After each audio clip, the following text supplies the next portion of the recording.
nama tokkon dinqisiifatina dalagaa namni hojjetu najaa'ibsiifatina aga xumura isaa argitanitti dha rasuulli rabbi alayhi salaatu wassalaam sahaabota walgayanii taa'an keessatti abbaan faaximaa deemaa dhufan gaafa tokko isinii tattaa'aa jiru kana keessa nama aa'oon isaa aga gaaraa gahu ibidda jahannam keessatti rabbi isa azzabutu jiraa jedhan aa'oon nama kana aga gaaraa gaha ibidda jahannam keessa akkanatti azzabamutu jiraa jedhan dubbiin nu ajaa'ibdee jedha Abii Hureeraan namoota wajji jirru kana yoo qoradhee laalu marti isaanii ibaada irratti jabooma qaban marti isaanii khayrii dalagan yoo isaanii khayrii dalagan kana argu tarii dubbiin sun ana ta'uun ooltu jedhe of sodaadha jedha Abii Hureeraan osoo dubbii tana duuka deemee qoradhu namni hundi dhumee anaa fi namni tokko walitti hafne jedhe nama tokkichaa walitti hafne kanaan gaafa gadaa Abii Bakrii gaafa namni murtaddii ta'ee diin gadhiise erga nabi Muhammad du'e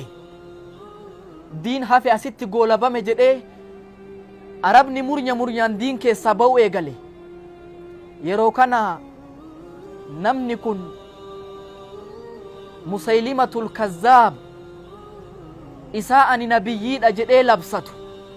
dhuguma namni kun nabiyyiidha jedhee chaappa irratti dhahee fi karaa Musaylimatti nama yaame nama kana obboleessa Umar ibn al-Khattaab Zayd ibn al-Khattaab tu ajjeese osoo inni Musaylimaan nabiyyiidha jedhu duniyaarraa deeme akkanatti nama kana xumurri isaa bade jalqabaaf sahaabota keessa taa'a xumurri isaa immoo nama nabi waakkatee Musaylimaan nabiyyiidha jedhu ture akkanatti aakhiraan isaa badde jechu obboleeyyan kiyya wanni gabaabsee isinii dhaamuu barbaadu aakhiraan namaa akka toltuuf wantoota tolina sanirratti nama kakaasu haa dalaynu wantoota aakhiraa namaa katmii namaa tolchan haa dalaynu san keessa qur'aana rabbii qara'uun katmii namaa akka toltuuf sababa ta'a rabbiin qur'aana keessatti kadhaalika linuthabbita bihi fu'aadak qoma nabiyyii wanni rabbi itti gadi dhaabe qur'aana wanni inni thabaata diin irratti isaa kenne qur'aana qara'uun tolina katmii namaatiif sababa ta'a qur'aana rabbii haa jabeessinu ibnu teemiyaan mana hidhaa keessa ta'e yeroo 82 ol qur'aana kattame osoo qur'aana kana qara'u ayata innal muttaqiina fi maqaamin kariim innal muttaqiina fi dhilaali wa uyuun ayata jedhurra gahee xumurasaa achitti ruuhiin keessaa baate osoo qur'aana qara'u duniyaarraa deeme Uthmaan bin Affaan osoo qara'u sayfiin waraanamee qur'aana irratti duniyaarraa deeme wanni rabbiin sabaata itti namaa kennu wanni rabbiin istiqaamaa itti namaa kenne akhiraa namaa tolchu tokko qur'aana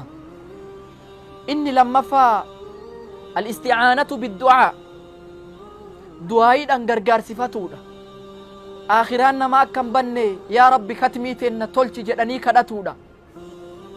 nabii rabbi alayhi salaatu wassalaam ni kadhatan sabaata in kadhatan allahumma yaa muqallibal quluub